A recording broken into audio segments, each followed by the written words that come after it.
যোগ্য এমন কেউ না।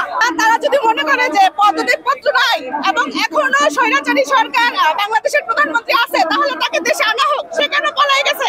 স্বৈরাচারী হাসিনা এমন সংবিধান তৈরি করে দিয়ে গেছে যা ওনার নিজের মতাদর্শে, জনগণের কোনো মতাদর্শে উনি কোনো সংবিধান তৈরি করে নাই।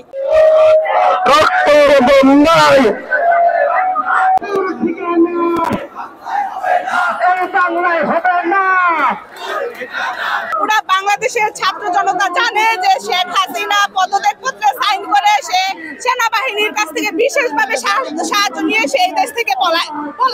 তারপরে এখানে 2.5 মাস পরে রাষ্ট্রপতি চুপ্পু কিভাবে এই ধরনের বিতর্কমূলক কথা বলে যে পদত্যাগপত্র তার কাছে জমা হয় নাই। সে তার কাছে যদি জমা নাই হতো তাহলে সে 5 তারিখে 6 তারিখে বলতে পারতো। কেন 2.5 মাস পরে এই ধরনের প্রস্তাবনা উনি নিয়ে আসবে যে তার কাছে এই ধরনের পদত্যাগপত্র জমা হয় নাই? এখানে অবশ্যই সে স্বৈরাচারীকে আবার দেশে স্থানান্তর করার জন্য চেষ্টা করতেছে, যে তাকে আইনত প্রমাণ করার চেষ্টা করতেছে। কিন্তু আইনত যদি হয় তাহলে 2.5 মাস কেন উনি চুপ ছিল? এই জবাবদিহিতা ছাত্র জনতা চায় এবং এখানে অবশ্যই এরকম বিতর্কিতমূলক সিচুয়েশন তৈরি করার জন্য তার পদত্যাগ দাবি করে ছাত্র জনতা। তারা যদি মনে করে যে পদত্যাগপত্র নাই এবং এখনো স্বৈরাচারী সরকার বাংলাদেশের প্রধানমন্ত্রী আছে, তাহলে তাকে দেশে আনা হোক। সে কেন পলাই গেছে? সে কেন পলাই গেল? তাকে তো কেউ পালানোর জন্য জোর করে নাই। সে যেহেতু পলাই গেছে তাহলে সে আসুক দেশে। এবং বিগত দিনে সে যেই ধরনের অপকর্ম করছে ছাত্র জনতার উপর, যে এরকম নির্যাতন এবং হত্যাকাণ্ড চালাইছে, এই হত্যার জবাবদিহিতা এবং সুষ্ঠু বিচার উনি গ্রহণ করে তারপর যদি উনি প্রধানমন্ত্রীত্ব পায় তাহলে পাবে। অবশ্যই দিচ্ছি, কারণ 2.5 মাস পরে কেন এই ধরনের প্রস্তাবনা আসবে যে তার কাছে কোনো পদত্যাগপত্র নাই?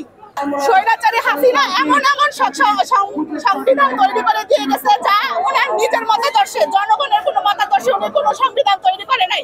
তো এখন যেহেতু রাষ্ট্র সংস্কার চলতেছে, তাহলে সংবিধান থেকে শুরু করে রাস্তার ফুটপাত পর্যন্ত সংস্কার হবে ইনশাআল্লাহ। তো অবশ্যই এরকম বিতর্কিতমূলক প্রস্তাবনা যে ধরনের রাষ্ট্রপতি বা মন্ত্রী পরিষদ সদস্যরা দিবে তাদের পদত্যাগ আমরা দাবি করি। 17 বছরের স্বৈরাচারী হাসিনা সরকারকে যেখানে আমরা তার গদি থেকে সরাই ফেলছি, যোগ্য এমন কেউ না। যেখানে পুরো স্বৈরাচারী টিমকে আমরা 300 জনের একটা পার্লামেন্টকে আমরা বাংলাদেশ থেকে বিতাড়িত করে দিতে পারছি। যোগ্য রাষ্ট্রপতি এমন কেউ না যে ছাত্র জনতার উপরে সে তার গদি ধরে রাখবে। আরেকটা বিষয় যে যিনি পলায়ন করেছেন ওনার আসলে পদত্যাগপত্র দরকার আছে কি মনে হয়? সে যেহেতু পলাই গেছে তাহলে নিশ্চয়ই সে পলাই যাওয়ার মতন কাজ করছে। যদি পলাই যাওয়ার মতন কাজ নাই করতো তার দরকারই নাই। সে পলাইলো কেন? সে যদি ভালো মানুষ হইতো, বাংলাদেশের একজন ভালো একজন প্রধানমন্ত্রী হয়তো, গণতন্ত্রে সে যদি ভালো একটা অবস্থান থাকতো তাহলে তো তার পলানোর দরকার ছিল না।